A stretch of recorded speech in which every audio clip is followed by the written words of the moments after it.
রক্তের জবাব পা দিয়ে দেবে মোহনবাগান। আজকে সকালের ভিডিওতে একজন খুব সুন্দরভাবে এই কথাটি লিখেছিলেন। হয়তো তিনিও জানতেন যে মোহন ভারতী আরও একবার তার ম্যাজিক দেখাবে। মোহনবাগান ঘরের মাঠে হারে না, এ কথা আরও একবার কিন্তু এই মরশুমে প্রমাণিত।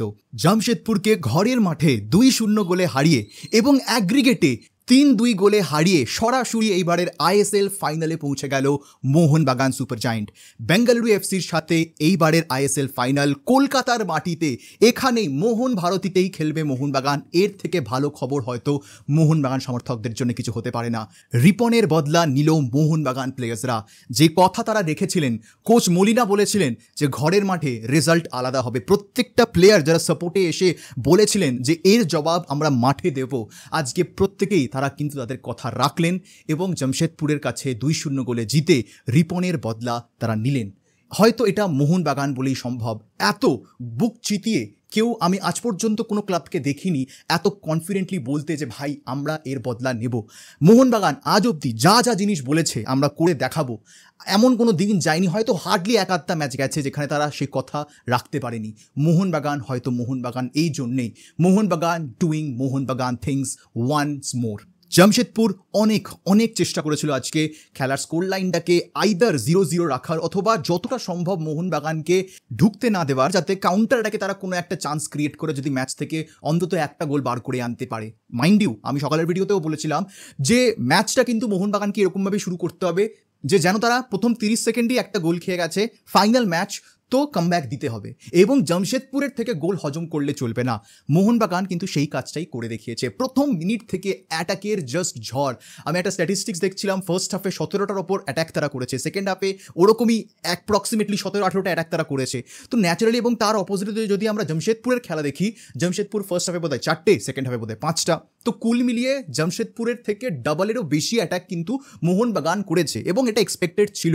জামশেদপুর যে ঘরের মাঠে, মোহনবাগানের ঘরের মাঠে এসে যে তারা এরকম ডিফেন্সিভ ফুটবল খেলবে, লো ব্লক ফুটবল খেলবেন, এটা খুবই জানা কথা। খালিদ জামিলকে ডেফিনেটলি অনেক ক্রেডিট দিতে হয়, তারা জামশেদপুরকে এত দূর অবধি নিয়ে আসতে পেরেছে।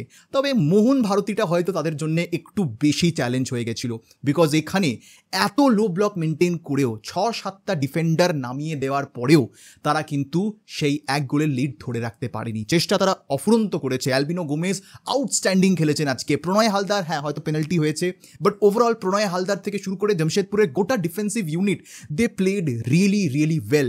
একটা সময় গিয়ে মনে হচ্ছিল যে মোহনবাগান গোলটা দেবে কিভাবে, and then the penalty incident happened এবং সেখান থেকে মোহনবাগানের যখন প্রথম গোলটা এলো, there was a growing confidence inside যে মোহনবাগান এবার হয়তো ম্যাচটা বার করে নিতে পারবে। যদিও জামশেদপুর কাউন্টার অ্যাটাকে অনেক ডেঞ্জারাস এবং আগের ম্যাচেও আমরা দেখেছি যে একটু ডিফেন্স অফ থাকলে, যেখানে সবাই অ্যাটাক করতে চলে গেছে, ডিফেন্স একটু নড়বড়ে দুর্বল আছে, সেই সময়তেই কিন্তু জামশেদপুর টুক করে কাউন্টার করে গোল দিয়ে চলে যায়। এবং এই ম্যাচেও কিন্তু মোহনবাগান ফার্স্ট মিনিট থেকে অল আউট অ্যাটাকে যাচ্ছিল, সেখান থেকে দাঁড়িয়ে এরকম একটা ল্যাপস অফ জাজমেন্ট কিন্তু যথেষ্ট ছিল জামশেদপুরের কামব্যাক দেওয়ার জন্য। বাট মোহনবাগানের প্লেয়ার্সরা তাদের সেই ল্যাপস অফ জাজমেন্ট হতে দেয়নি আজকে। They were focused from the very first minute. প্রত্যেকটা প্লেয়ার এত ফোকাস নিয়ে খেলেছে এবং সবথেকে বড় কথা, আমি দেখো খুব ডিটেলসে কিন্তু প্লেয়ারদের না প্রশংসায় আসবো না ক্রিটিসিজমে আসবো, because I think all the players had their good and their bad moments. তবে কালেকটিভলি মোহনবাগান আজকে যেটা করে দেখিয়েছে, এটা কিন্তু দলের পারফরমেন্সেরও ঊর্ধ্বে। আজকে একটা সমর্থকদের জন্যে তারা নিজের জান প্রাণ লাগিয়ে খেলেছে।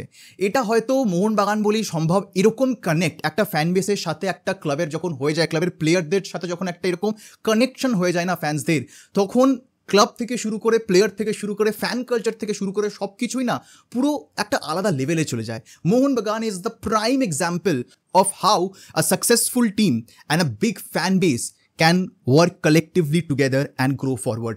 দিনে দিনে কিন্তু মোহনবাগানের অ্যাটেন্ডেন্স বাড়ছে, এটা হয়তো আরও বাড়বে আগামী দিনে, বিকজ সমর্থকরা মোহনবাগানের সাকসেস দেখে বড় হচ্ছে। এই সাকসেসের পেছনে কিন্তু সবাই ছোটে।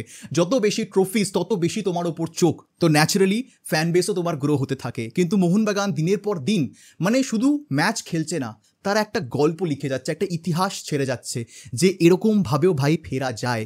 দিনের পর দিন মোহনবাগান এই নিয়ে কত এরকম কামব্যাক দিয়েছে এবং মোহনবাগান মোহন ভারতীতে এরকম কামব্যাক আগেও দেখেছে। স্যান্টিয়াগো বার্নাবিউতে একটা কথা আছে, 90 minutes in Santiago Bernabeu is a very long time. এবং সেটা কিন্তু মোহনবাগানের জন্যও সেম। মোহনবাগানের বিরুদ্ধে মোহন ভারতীতে অর্থাৎ যুব ভারতীতে 90 মিনিট অনেকটা লম্বা সময়, এবং সেই কারণে রিয়াল মাদ্রিদের সাথে মোহনবাগানকে কম্পেয়ার করা হয় যে ইন্ডিয়ার রিয়াল মাদ্রিদ হচ্ছে মোহনবাগান, অ্যান্ড রাইটফুলি সো। এই ঘরের মাঠকে তারা একটা দুর্গ তৈরি করেছে এবং সেই দুর্গ ভেদ করে কোনো টিমই যেন এসে কিছু করে উঠতে পারছে না। একটা ম্যাচ এখনও বাকি, ISL এর ফাইনাল। মোহনবাগান কি পারবে এইবারে প্রথমবারের জন্য লিগ ডাবল করতে? শিল্ডের সাথে সাথে ট্রফি কি মোহনবাগান তুলে প্যারেডে বেরোতে পারবে?